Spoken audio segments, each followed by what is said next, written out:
Good morning, it's Steve. It's day 31 of my 90-day YouTube challenge. And I just was sitting here thinking this morning when I started this, why don't they put the camera in the middle of the phone? That way, I can satisfy my desire to look at myself when I talk, and then my eyes wouldn't be roaming all over the place. But instead, the camera is on for me, where I have it stationed today on the left-hand side. So I'm looking at the left-hand side and talking to the camera so everybody can see me, but I have this strong desire to want to move my neck and look at myself. It feels so much more comfortable.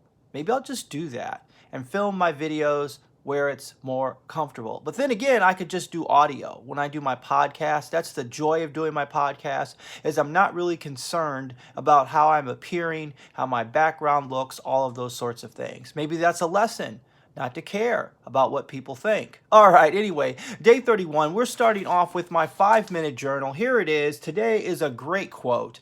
You yourself, as much as anybody in the entire universe, deserve your love and affection, by Sharon Salzberg. I think what stood out to me from that quote was the idea of you have to create an internal environment for yourself where you care and love yourself at least. Okay, do that. Because you know what? Everybody lives this wonderful, fascinating life around you. That's the concept of Sonder, from the definition of obscure sorrows, which I think you should look at. It's not that people don't care about you. It's that people are living their own lives, which is not selfish. It's sort of what we have to do in order to function in the world. So instead of being offended by people, take this stance of, hey, I have people who love me, I have people who care about me, but then there are other people who are caring about their own lives. And sometimes when somebody doesn't give you the attention you may deserve, it's really not because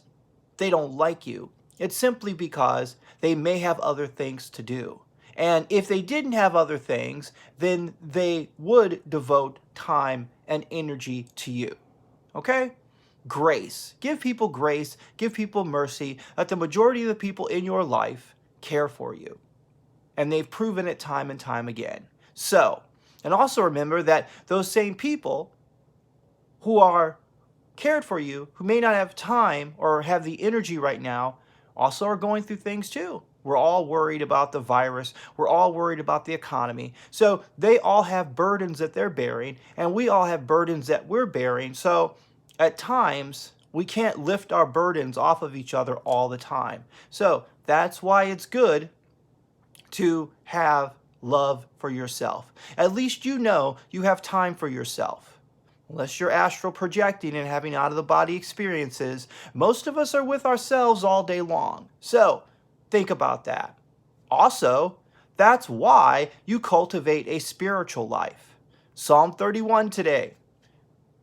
Part of it that struck me was David talking about how God was a place for him to ride out a siege, and that when he was under siege, he was able to appeal to God to help him. Now, one of the things we know about David that everybody talks about is the story of David and Goliath. We know David strikes down Goliath, becomes king. We hear about Bathsheba.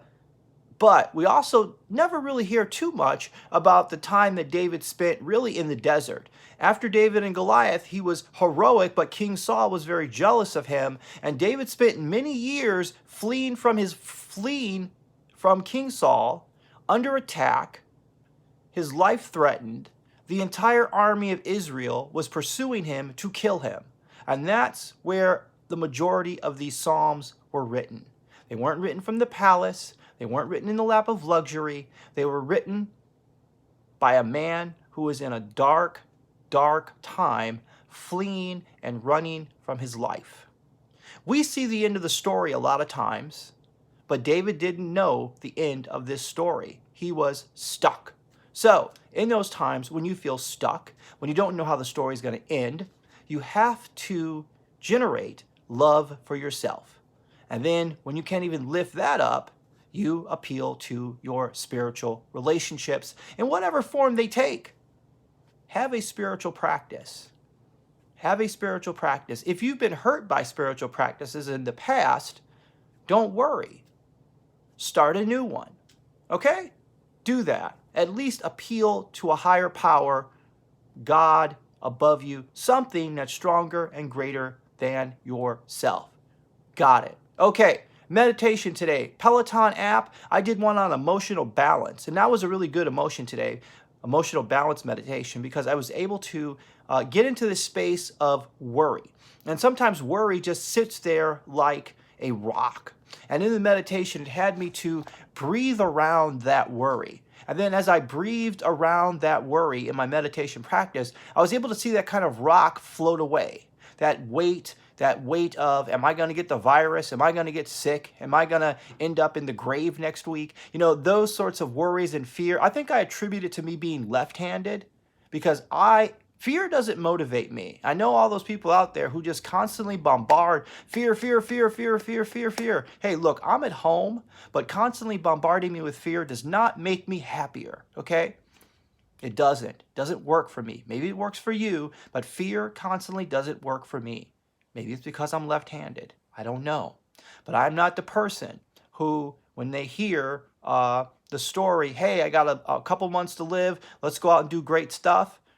That's not me. Okay, I want to do my great stuff before I get that diagnosis. I don't know. I don't have one, but I'm so anxious that I feel like I have one all the time. So that's why I do these meditations, to sort of like make myself be a little bit more healthy. All right, music today. Online Church was the first playlist I listened to. And what was on that? So let me look at the songs that came up today. I have them written down. All right, what came up first? Where are they?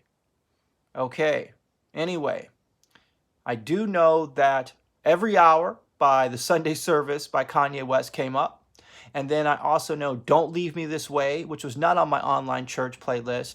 Highway to Hell and Dirty Deeds, which were not on my Online Church playlist, but those came up when I switched playlist.